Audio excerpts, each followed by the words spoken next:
Aquí. Bien, vamos. El primero. El primer error es manifestar algo que no necesitas, sino que simplemente uno desea, ¿no? Es el capricho. El deseo es una trampa, porque a veces nosotros solo queremos acumular. Por ejemplo, alguna vez viste un niño o una niña que quería comer caramelos en vez de cenar. Los quieren y no pueden entender que a largo plazo serían perjudiciales para ellos. De la misma manera que como adultos acumulamos cosas que no necesitamos. Aquí Mariana dice, ten cuidado con lo que deseas. Muy cierto. Entonces decía que a veces lo que nos falta es autocuidado, nos falta compasión. A veces deseamos cosas que son tóxicas para nosotros. A veces deseamos por acumulación, ¿no? El budismo habla del apego. A veces deseamos por envidia, por lo que el otro tiene. A veces deseamos por mandato social. Y todo este tipo de cosas a la larga nos perjudican. ¿Qué tiene que hacer una persona que observa para discernir entre lo que quiere y lo que necesita? Y empezar a buscarlo. Ahí hay que prestar atención al cuerpo. ¿Dónde lo sentimos? ¿Cuándo lo vemos en nuestra mente? ¿Qué parte de nuestro cuerpo reacciona? Si estamos en conexión con nuestro cuerpo, si nos hace sentir miedo, si nos hace sentir desesperación. Hay un adagio budista que dice que si una persona te quita la respiración, te hace temblar las piernas, no te deja dormir, todo eso, esa persona no es para vos. No es para vos porque te saca de eje. A mí me gusta pensar que las cosas que necesitamos a veces requieren esfuerzo. Yo necesito hacer más ejercicio físico y eso me va a hacer tener que circunvalar algunas limitaciones para poder tener un cuerpo saludable o más saludable o cuidarme. Vamos con el segundo error. El error 2 es manifestar o intentar generar una vida plena a través de afirmaciones y visualizaciones, ¿no? Como el hecho está, o el sentarse y pensar lindo. Sé que es normal creer que podemos manifestar cambios en nuestra vida a través de la visualización y la afirmación, pero no es exactamente así. Te voy a explicar. Hay una historia que siempre cuento para hablar de esto. Es sobre una señora que va a la iglesia a pedirle al Cristo que está colgado en la cruz, que quiere ganar a la lotería.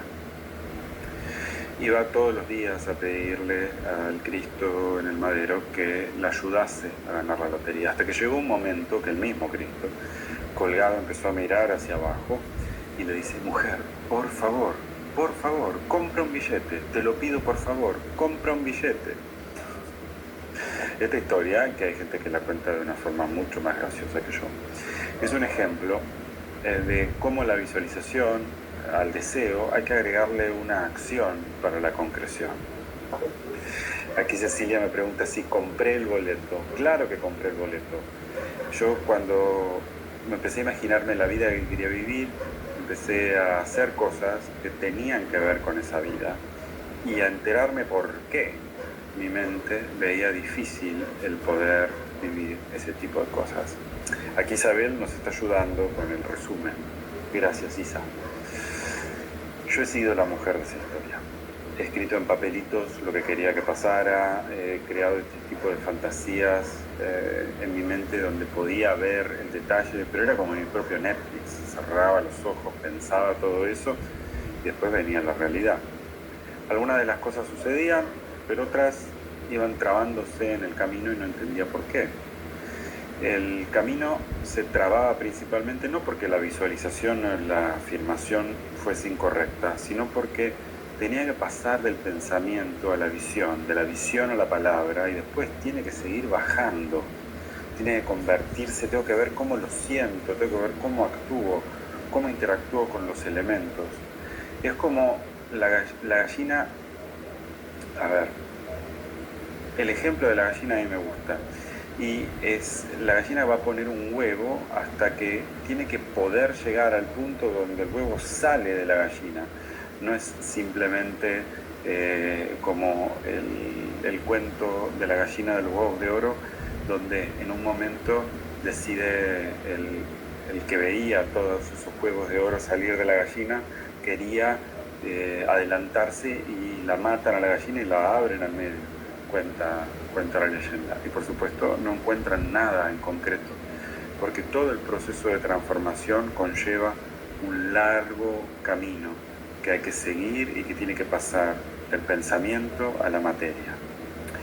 Aquí Sara dice que el Buda dijo: lo que piensas lo creas, lo que sientes lo atraes, lo que imaginas lo creas, dice, pero creo que decía lo que imaginas lo vives. Y si bien es cierto esto que se atribuye al Buda, es una simplificación de muchas cosas que dice el Abhidharma y el Dhammapada sobre cómo las cosas se llevan del pensamiento a la acción. El Buda tenía algunas frases en sus discursos que era para llamar la atención de la audiencia, y luego, con mucha habilidad y utilizando lo que el mismo Buda llamaba upaya o medios hábiles, cuenta en detalle cómo se transforman algunas cosas.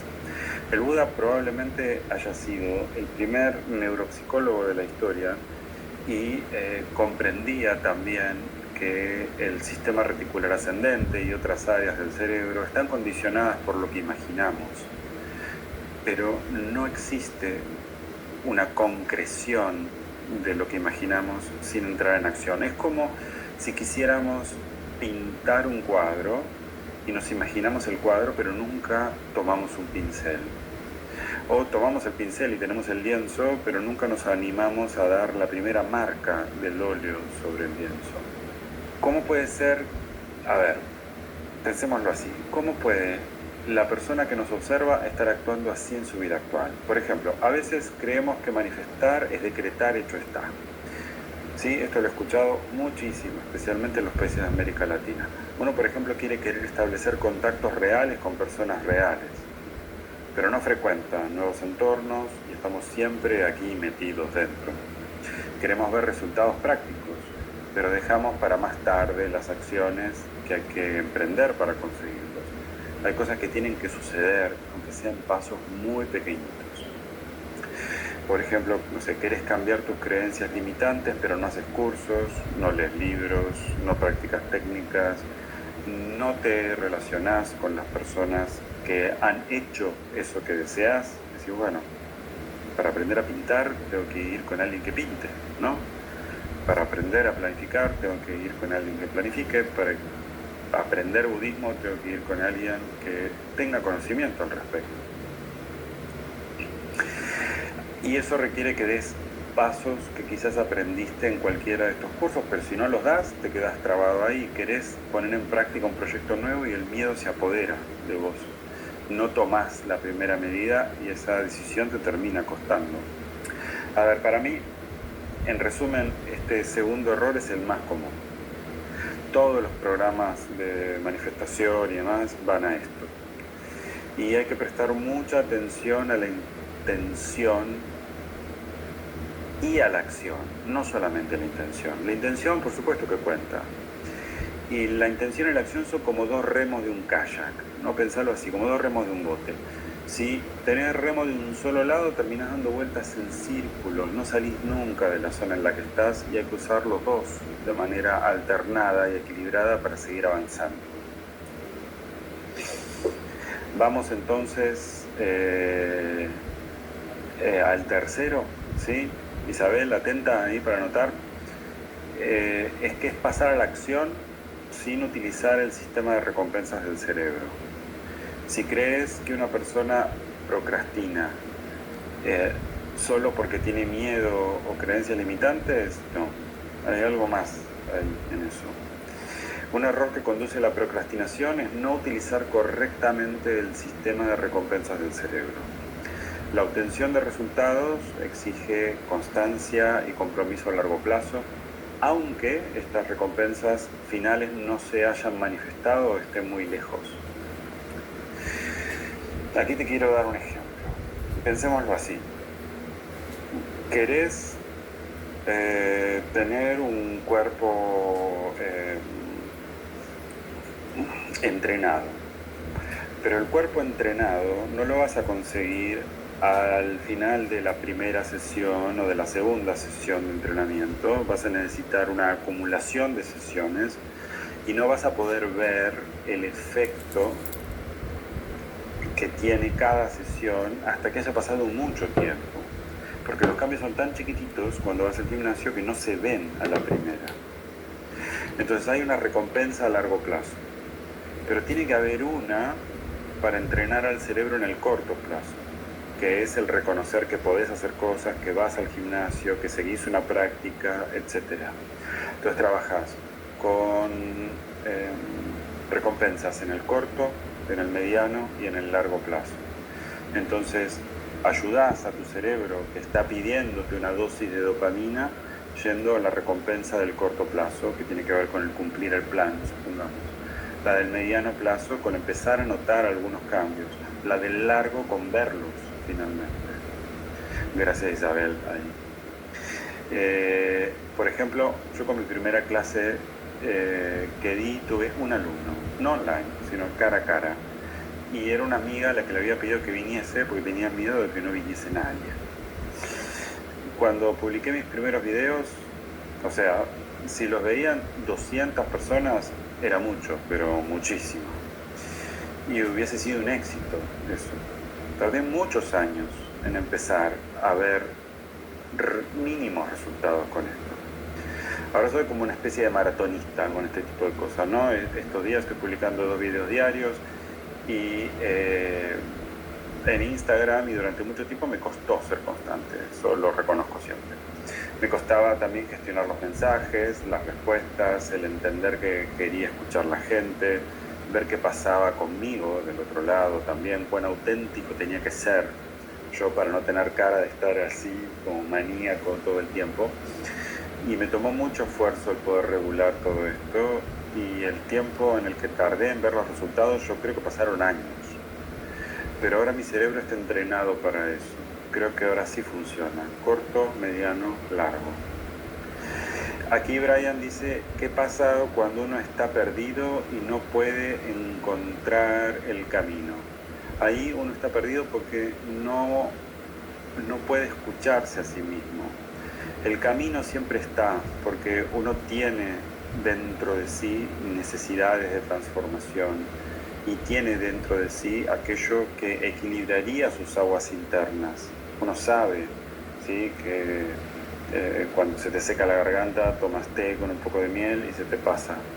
Pero eso viene de escuchar tu cuerpo.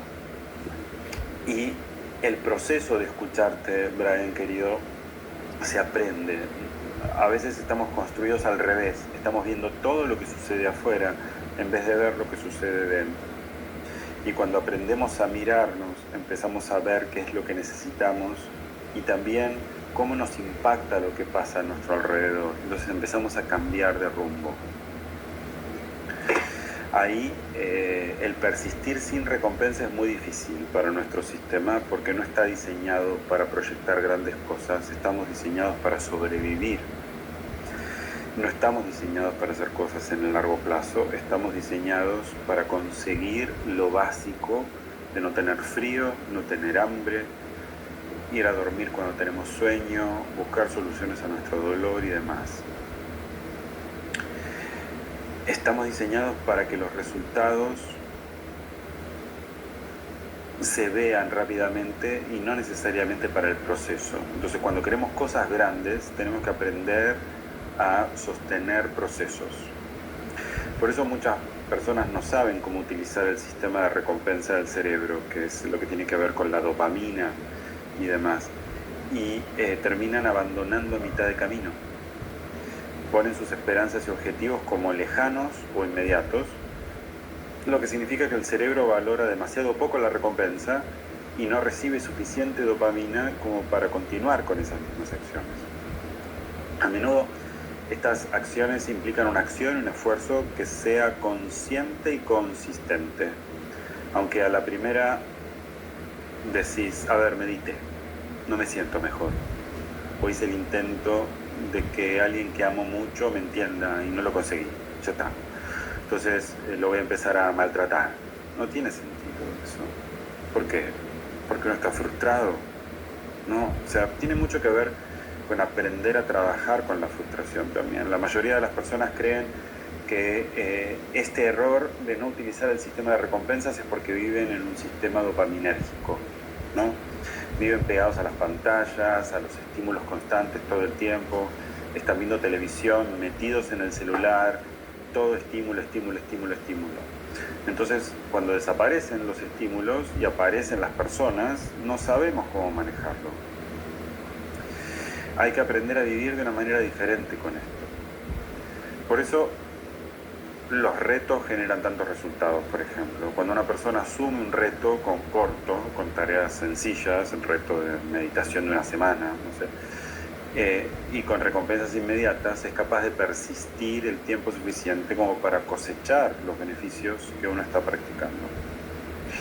Un ejemplo es el desafío de los paramitas, que hago ocasionalmente con algunos de mis alumnos, y cada semana nos enfocamos en desarrollar una virtud, trabajar estas 10 perfecciones, y esto es una forma de conseguir incorporar prácticas budistas y de trabajar la vida de una forma ligera, sin mucho esfuerzo, pero requiere constancia, ¿sí? Y esto genera un resultado en el largo plazo. Así que, repito, el error 3 es no utilizar el sistema de recompensas de manera correcta. Aquí Laura pregunta, ¿cómo sería incorporar las recompensas? Es el comprender también en la valoración del esfuerzo. Si yo sé que estoy aprendiendo una lengua, por ejemplo noruego, y aprendo 10 palabras nuevas, me las anoto, veo en perspectiva ese logro, las reviso, veo que están ahí y que las recuerdo, y entonces celebro esas pequeñas victorias. Las recompensas no tienen que ser más estímulos, ¿sí? La recompensa no es ahora, como hice 10 palabras en noruego, me compro un chocolate, porque eso es estimular, es generar un estímulo como respuesta a una práctica. Entonces entrenás a tu cerebro a que cada vez que conseguís algo te vas a premiar con un permitido de alguna especie. Eso a la larga no hace que tu sistema sea más independiente, sino que se vuelve aún más dependiente de los estímulos externos. La forma de salir de eso es el agradecimiento, el tener los logros en perspectiva y en empezar a mirar cómo trabajamos con estos resultados en el corto, en el mediano y en el largo plazo. Aquí Elizabeth pregunta, ¿cómo se hace para estar con vos o estar en un programa para el cambio personal? Ya lo voy a contar a lo largo de estos días. Me encanta que esto sea algo que la gente se esté preguntando. Significa que estoy enseñando de una manera en la que la gente lo está entendiendo, y eso es genial. El error 4, ¿sí? Vamos, Isabel, ¿tenés para anotar? Vamos. Error 4 es usar la mente, nada más. Déjame que te explique. Nuestro sistema nervioso tiene una serie de fibras que van de abajo hacia arriba y otras que van de arriba hacia abajo. Nosotros le damos mucho lugar a la mente, pero no entendemos que bajarlo al cuerpo, solo el 25% de las fibras nerviosas van desde el cerebro al cuerpo, pero hay un 75%, 3 veces más, que van del cuerpito hacia el cerebro. Nosotros estamos hechos para captar el afuera, entenderlo y trabajar con él. Nosotros le damos mucho lugar a la mente cuando hablamos de todo esto y creemos que entenderlo alcanza. Pero no entendemos que ese 75% de fibras del nervio vago van del cuerpo a la azotea y que solo el 25% va de la azotea al sótano. Entonces, cuando la azotea cree que gobierna el sótano, le pierde, como dicen los chilenos, porque el sótano es el que maneja las cosas. Lo que nosotros sentimos en nuestro cuerpo es la verdad de todo. Si se inunda el sótano, a la azotea no llega nada. ¿Sería utilizar el sistema sensorial, dice Estela? Claro, por supuesto. Lo que suele dificultar que una persona use solo la mente para manifestar una vida próspera es que el dispositivo a través del cual la mente interactúa con el mundo es este. Nosotros no podemos cambiar el mundo con el pensamiento, pero lo cambiamos con la acción. Esto suele ser uno de los errores más comunes de los programas que trabajan con este tipo de cosas, porque no le enseñan a la gente la neurociencia del cuerpo ni a trabajar con el cuerpo para conseguir una vida próspera. Si esto no está puesto en contacto con el mundo, ¿sí? Esto no se puede. Imagínate si yo no me cuidase con lo que como, si no hiciese ejercicio, si no meditase, si no prestase atención a dónde están mis limitaciones y mis dificultades. Creo que esto es muy importante. Cuando una persona no utiliza la integración cuerpo-mente, termina a la larga en una situación de desconexión con la realidad. Por eso utilizar las afirmaciones y las visualizaciones solas es tan peligroso, ¿sí? Porque a decir de cuenta terminamos atrapados en nuestra cabeza y no interactuamos con el mundo y nos preguntamos por qué el mundo no cambió alrededor nuestro. Terminamos haciéndonos daño a nosotros mismos. En este lugar, en este momento, la atención plena es vital. El hecho de poder ver con claridad lo que es, porque tenemos que poder estar en contacto con lo que sucede del cuello para abajo. Si una persona tiene ansiedad, ¿puede perjudicarla? Sí. Si evitamos el cuerpo, por supuesto que sí. Hay que trabajar la importancia de contar con estrategias para poder equilibrar la ansiedad en el proceso de creación de una vida plena, de modo que no se interponga en el camino y que no nos gane la ansiedad por el resultado. Que podamos trabajar en tener paciencia con lo que sucede en el mundo, por ejemplo, y observar el proceso. Aquí veo que hay gente que lo va entendiendo, me encanta. Voy a decir una ordinariez. Uno no caga una planta, ¿sí? Sino que la riega, le da los nutrientes que necesita, la pone al sol, la espera, y eso requiere cultivar a diario. La ansiedad y el querer todo ya, y el no tener paciencia con el otro, no te ayuda a progresar. Error quinto. Vamos, Isabel, ahí vas. No eliminar las creencias desadaptativas. No las llamemos limitantes, llamemos las creencias desadaptativas, ¿sí? Repetí conmigo. Toda creencia es limitante. Sí, así que toda creencia asume algo, así que limita. Algunas son adaptables, algunas sirven y otras no. Las creencias son una forma de automatizar el cerebro con procesos para comprendernos mejor y para poder actuar. Por ejemplo, te voy a contar un cuentito. Un grupo de ranas deambulaba por una granja, suponete, y de repente dos de ellas caen a un pozo de agua. Pero tan profunda era la fosa que las ranas empezaron a gritar desde arriba para que no intentaran salir porque era demasiado profundo. Y por lo que las ranas que estaban dentro desistieron.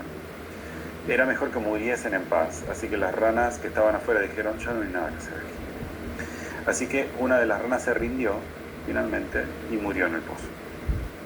Todos los días volvían las ranas para ver si sus amigas estaban ahí, y una de ellas seguía intentando salir, hasta que esta rana, que no cesó nunca en intentarlo, consiguió saltar fuera del agua a una pequeña piedrita en la pared para que después escalara paso a paso hasta el borde, hasta salir. Cuando al cabo de varios días la rana consigue finalmente salir del pozo, sus amigos le preguntaron por qué no se había rendido como la otra. Y dijo que estaba medio sorda. Así que pensó que todo el tiempo las ranas, que eran sus amigas, estaban gritando, animándola para que saliese de allí y no para que abandonase. Esta breve historia, un poco sonsa, te muestra cómo las cosas que creemos guían nuestro comportamiento y pueden determinar los resultados que vamos a obtener al final. Aquí, Lore, hace tanto tiempo que no te leía, Lore, qué lindo. Me encanta que te guste el cuento. En mi caso, a pesar de las innumerables personas que me decían que nunca iba a poder ganarme la vida con lo que aprendía y lo que enseñaba, yo creí que era posible y seguí adelante persistente, y debo reconocer que un poco tosudo. De verdad que aunque había una cantidad innumerable de personas que decía que a cierta edad yo no podía vestirme de una manera determinada, yo sigo creyendo que ser yo con autenticidad es más valioso. Y al final todo eso contribuyó a que yo sea la rana que salió del pozo y que sea mi propio crecimiento. Aquí Elizabeth se identifica como la rana sorda. Me encantó. Creo que voy a hacerme una camiseta que diga yo soy la rana sorda. En tu caso puedes estar creyendo, no sé, diferentes tipos de creencias que además de limitantes son desadaptativas. Algunos ejemplos de creencias desadaptativas pueden ser no soy suficientemente bueno, que es una creencia generalizada de que uno es inadecuado o inferior a los demás en diferentes aspectos de la vida. Te cuento una cosa, te habrás dado cuenta que hay personas que tienen un montón de confianza en sí mismas y no tienen ninguna habilidad.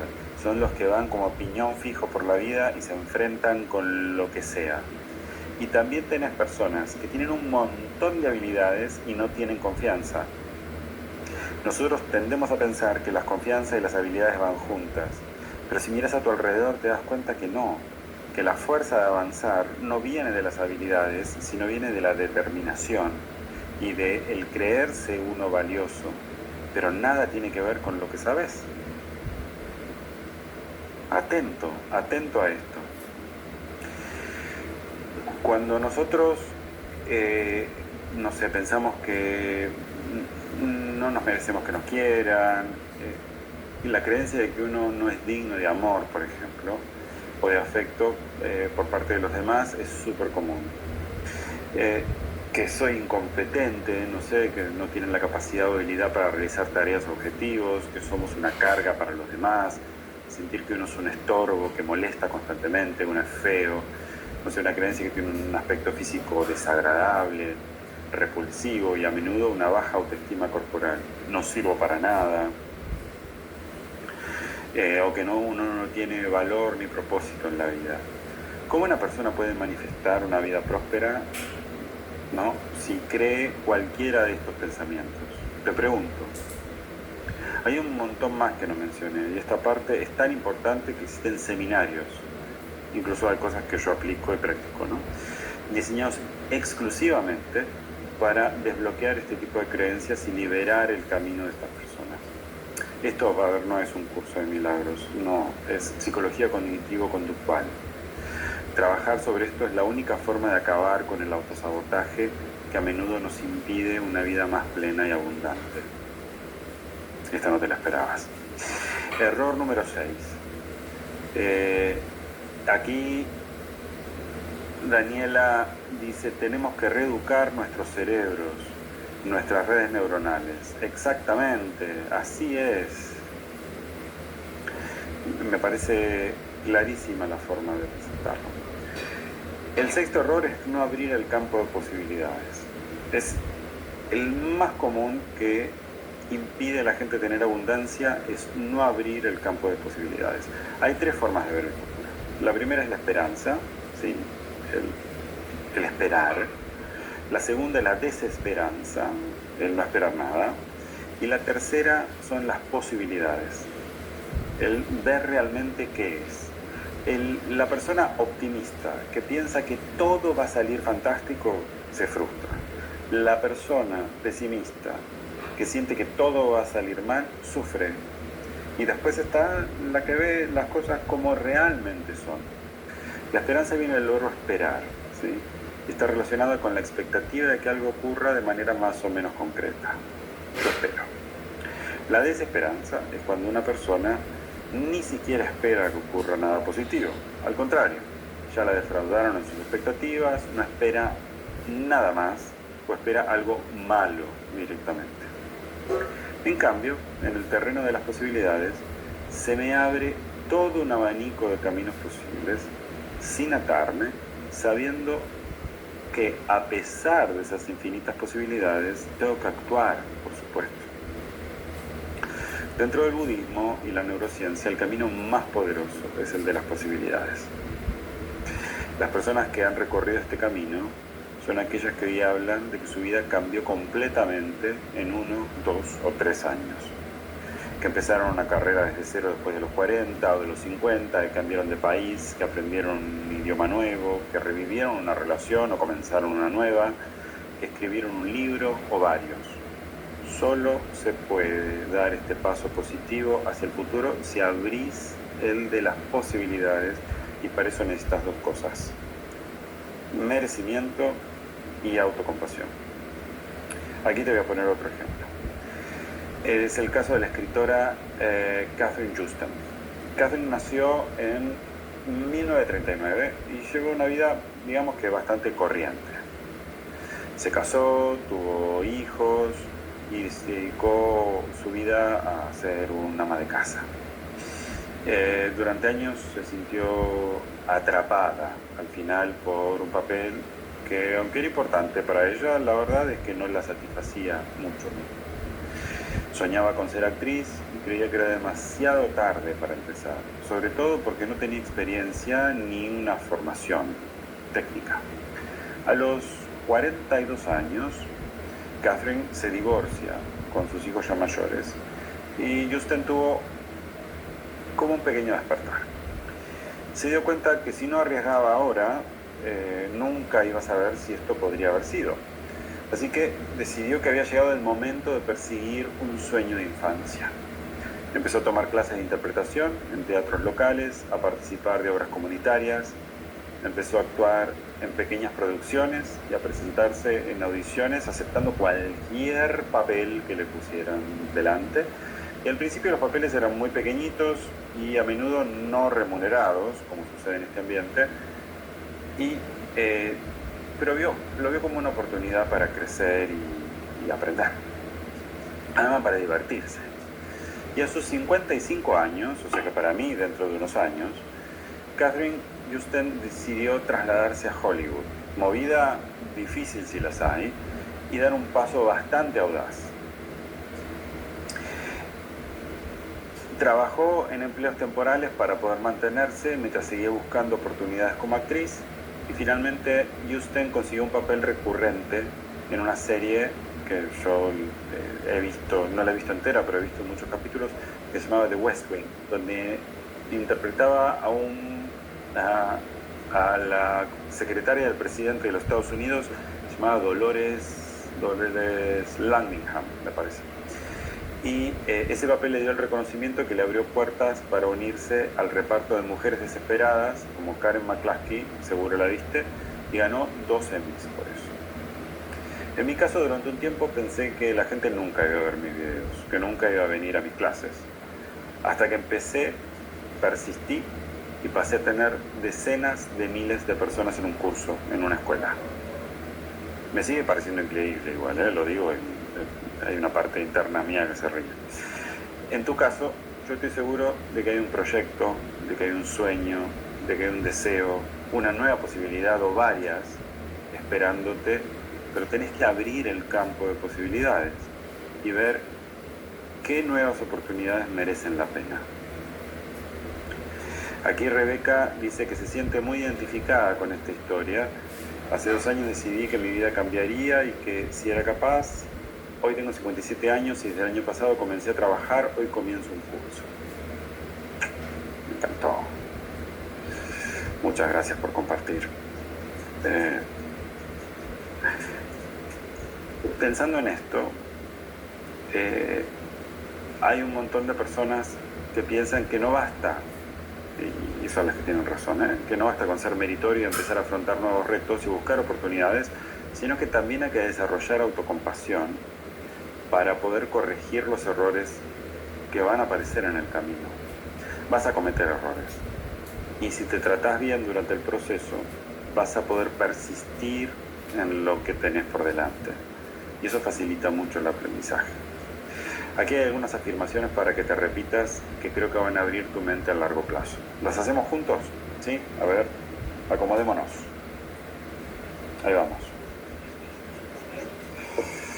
Ahí vamos. Repetí conmigo. Abro mi campo de posibilidades.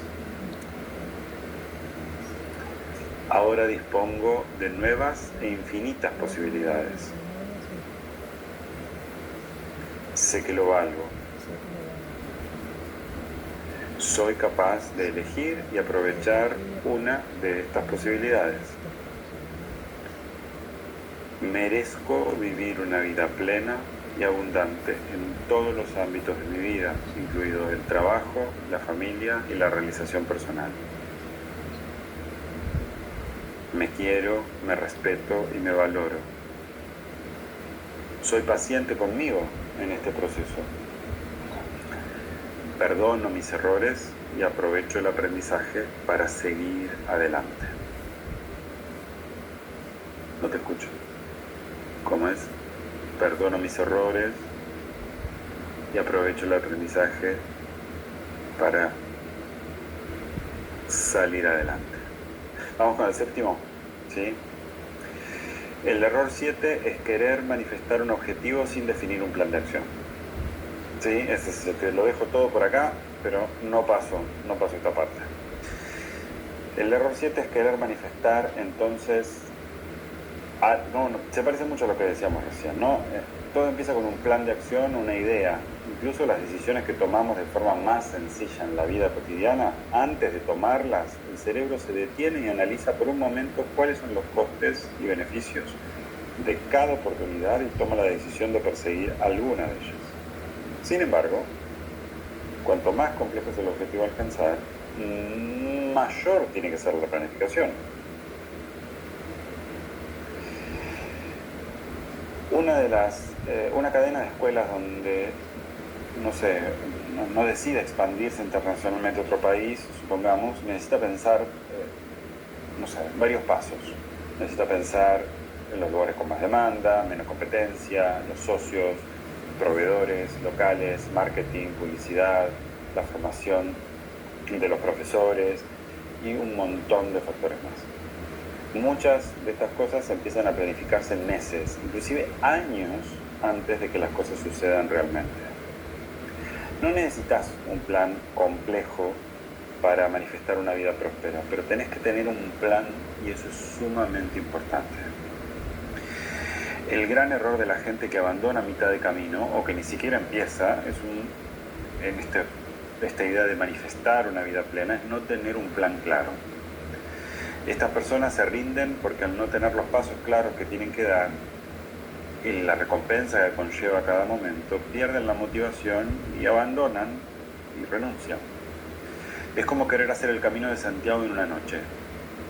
Necesitas lugares para dormir, saber hasta dónde tenés que llegar, tenés que fijarte metas en el camino. Están los que ni siquiera inician el camino porque tampoco tienen un plan. Un plan por falta de acción. A menudo puede venir una falta de claridad sobre qué acción tengo que tomar, qué paso y en qué orden tengo que llevar a cabo esos comportamientos para conseguir el resultado que deseo. Así que plenamente consciente de esto, e igual que lo hace un ingeniero o un arquitecto que hace un plan antes de construir una casa, igual que un piloto hace un plan de vuelo antes de despegar, igual que un profesor planifica una lección antes de entrar en el aula, uno necesita un plan de manifestación para poder crear algo, no rendirte y poder llegar. Y ahí todos los cursos, casi todos los cursos que conozco hacen agua, porque no te enseñan a planificar, te enseñan a desear, hablan de la ley de atracción, del secreto y demás, pero el mundo material tiene otras reglas. Y no me refiero a material al dinero, me refiero a material inclusive al arte. Necesitamos realmente poder interactuar con los elementos. Y para eso hay que planificarlo. Si yo quiero hacer una torta, no puedo pararme delante de la cocina, sacar el molde, prender el horno, sin saber si tengo los ingredientes, sin saber si puedo mezclarlos como corresponde.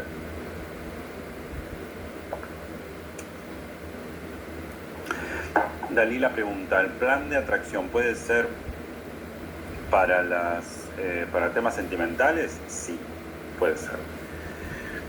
Después aquí preguntan, la ley de atracción me parece un cuento. Muy bien, es verdad. Después, poco sustento. Y entonces, claro, estas técnicas terminan frustrando. Es muy cierto.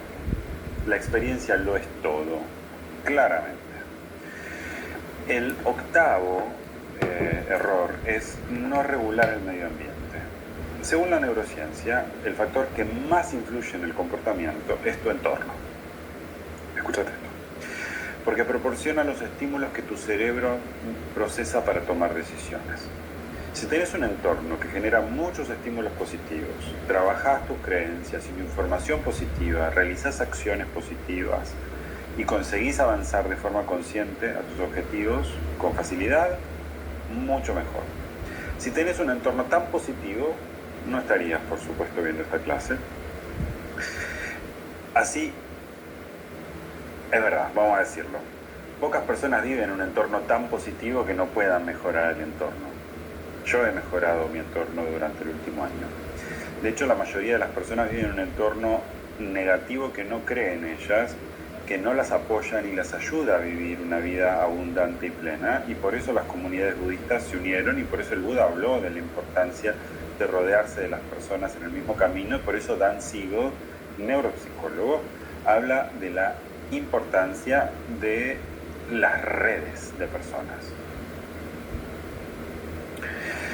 La gente camina sola en entornos improductivos y termina entonces desistiendo sin poder moverse. No forman parte de una comunidad, no se comprometen con ella, no tienen a nadie, no tienen a quien pedir ayuda, algunos ni siquiera tienen mentores. Este error, a pesar de ser el último de los 8 de esta primera clase, es uno de los más importantes que hay que resolver para tener una vida próspera y plena. Un ejercicio sencillo, ¿sí? Pensemos en algo sencillo. Nosotros decimos que nuestro sistema nervioso está conformado por las 5 personas más importantes de nuestra vida y que esas 5 personas de alguna manera deciden si te ayudan a crecer o no, si te apoyan o no. A veces hay que deshacerse del entorno para poder crecer, ¿sí? Hay que cambiar de entorno. A veces hay que pedirle al entorno que nos apoye de una manera distinta también.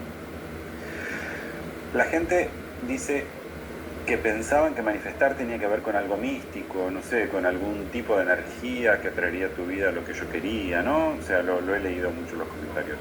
La verdad es que no. Tal como yo lo veo, no hay magia, no hay secreto. Para algunos, todo lo que ocurre en el mundo puede explicarse como la ley de acción y reacción.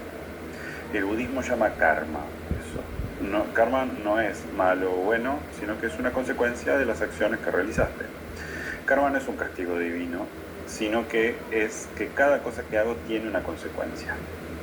Dalila dice, no es magia. Si uno no consigue alcanzar sus objetivos, no va a conseguir el cambio que desea. Es así. Entonces, el cambio que yo deseo tiene que ver con lo que yo hago y tiene que ver con mis resultados, porque a veces también tiene que ver con las dos cosas y con el entorno. Hay que prestar mucha atención. Lo repito. Si uno no consigue alcanzar sus objetivos, no va a considerar el cambio que desea. ¿Es así? Entonces el cambio que yo deseo tiene que ver con lo que yo hago o tiene que ver con mis resultados, porque a veces tiene que ver con las dos cosas. Hay que prestar mucha atención a esto. ¿Qué papel desempeña la neurociencia en todo esto? La neurociencia entra en lo que estamos hablando ahora a través del sistema de recompensa, el uso de la integración cuerpo-mente, la ruptura de las creencias a través de los pequeños resultados, en otras palabras, la neuroplasticidad, el cambiar estructuras cerebrales. Es como ir al gimnasio para tener pectorales o bíceps, ¿sí? Es lo mismo, es entrenar áreas del cerebro para que puedan funcionar un poco mejor. La apertura del campo de posibilidades, hablamos también de un campo perceptivo del cerebro que se llama el sistema reticular ascendente, que es el que hace que veas algo en tu cabeza, una manzana, y pienses en dónde tengo que ir a buscarla, cómo la consigo. La realización de los pasos claros de un plan y una modulación del entorno impregna todo lo que hablamos hasta ahora. El tema del entorno se habla mucho en neurobiología, lo habla Danzig sobre la neurología de la conexión, sí, Dan Siegel, sí. Y parece un viaje largo que requiere mucho tiempo, lo sé. ¿Cómo se reconcilia esta manifestación de una vida plena y abundante con tus actividades diarias? De lo que quizá no te hayas dado cuenta hasta ahora es que la vida plena y próspera se manifiesta o no existe en ninguna parte, ¿sí? Verás, mi método está basado en el budismo. Si estuviera enseñando algo que pudiese suceder en un futuro lejano, no lo estaría enseñando, y enseño cosas que son gratificantes en sí mismas. Manifestar es algo que uno necesita, no es algo que querés, es algo que necesitas en tu vida, es algo inmediato, y hay que utilizar la integración cuerpo-mente, es algo inmediato. Utilizar el sistema de recompensas es cambiar la forma de verlo. El abrir el campo de posibilidades es algo inmediato. El vivir un plan de acción estructuradas es ahora. El entorno en que uno vive también, inmediato. Que no hay mediación. Estás pegado a eso. Eso sucede ahora. Todas estas acciones relacionadas con los errores que te conté en esta lección, ahora son acciones, perspectivas, elecciones, de lo que haces todos los días, en todo momento. La diferencia es que con nuevas acciones, con elecciones, con perspectivas de vida, tu vida va a florecer mucho más rápido. El tiempo que necesitas para manifestar es exactamente el mismo que necesitas para vivir tu vida. Lo que pasa es que tienes que empezar a decidir distinto. Es eso. Quiero felicitarte porque hoy diste el primer paso al descubrimiento del verdadero potencial y el camino hacia una vida más plena. Hoy vimos que para manifestar una vida plena y próspera es fundamental entender que la manifestación no se trata solamente de desear, sino de alinear lo que realmente necesitamos con nuestras acciones concretas. Si solo nos enfocamos en deseos superficiales o dictados por la sociedad, terminamos frustrados, ¿sí? Y alejados de nuestro verdadero propósito. También vimos que la visualización y las afirmaciones son útiles, pero sin acción no generan cambios. El objetivo llega cuando convertimos la intención en pasos concretos, equilibrando pensamiento y ejecución, ¿sí? Los dos remos del kayak. Además analizamos por qué la constancia es clave, pero para sostenerla necesitamos entender y aprovechar el sistema de recompensa del cerebro. Si nos encontramos pequeñas victorias en el proceso, es mucho más fácil. Sin embargo, llegamos hasta acá, ¿no? Esto son 3 clases. Todavía no sabemos cómo alinear intención con acciones concretas para manifestar esa vida plena, y eso te va a impedir avanzar porque vas a seguir atrapado en esa ilusión de desear algo diferente. Si no entendés cómo funciona tu mente, si no aplicas las herramientas adecuadas y si seguís rodeado de un entorno que no te impulsa, podrías quedarte dando vueltas en los mismos patrones de frustración y de estancamiento. Peor aún, podrías seguir viendo a otros alcanzar lo que tú también quieres, pero sin saber por qué a ti no te funciona. Justamente, todo esto va a ser el enfoque central de nuestra próxima sesión este miércoles. No te lo pierdas. Vamos a poner en práctica lo que venimos explicando hasta ahora, y si ya entendiste los principales errores para manifestar, pero toda esta información no va a ser transformadora en sí misma, si no contás con un plan de acción para poder despertar tu potencial. Para lograrlo, ¿sí? Necesitas un sistema probado, y en la próxima sesión te voy a mostrar estos pasos concretos que forman parte de este enfoque. Asegúrate de reservar este lugar para el miércoles, y antes de avanzar quiero invitarte a unirte a nuestra comunidad en Facebook y compartir cuál fue el aprendizaje que resonó con vos más en esta sesión. Para dejar tu comentario solamente tenés que hacer clic en el link que está justo debajo de este video, te va a llevar directamente al nuestro. Aquí la gente pregunta, ¿qué? ¿No es el martes, es el miércoles? Sí, es correcto, es el miércoles. Y es un espacio donde estamos creando conexiones significativas entre las diferentes personas, compartiendo ideas y experiencias, y donde me encargo personalmente de leer cada comentario y demás. Junto con mi equipo nos esforzamos por responder la mayor cantidad de mensajes posibles, porque este intercambio es clave para seguir creciendo juntos. Algunas preguntas las voy a responder directamente en el grupo, mientras que otras las vamos a abordar en las próximas sesiones de este camino hacia tu máximo potencial. No dudes en participar, por favor. Seguí acá conmigo. Este espacio es para vos. Estoy deseando leer tu aporte y acompañarte en esta transformación. Como creo que lo mencioné antes, hoy mismo vas a recibir un PDF con el resumen de esta sesión y con herramientas prácticas para aplicar lo aprendido. Esta guía va a estar en el grupo de Facebook, Si todavía no te uniste, acordate que tenés el enlace debajo del video. Voy a seguir compartiendo con vos todas estas novedades a través del viaje en el grupo de Facebook, en el grupo de WhatsApp y también por correo electrónico. No quiero que nadie se pierda nada. Ahora sí, me voy a despedir con mucha gratitud. Muchas gracias a todos los que se han conectado en vivo hoy y están viendo este video grabado. Y espero verlos en nuestra próxima sesión. Nos vemos el miércoles. ¿Sí?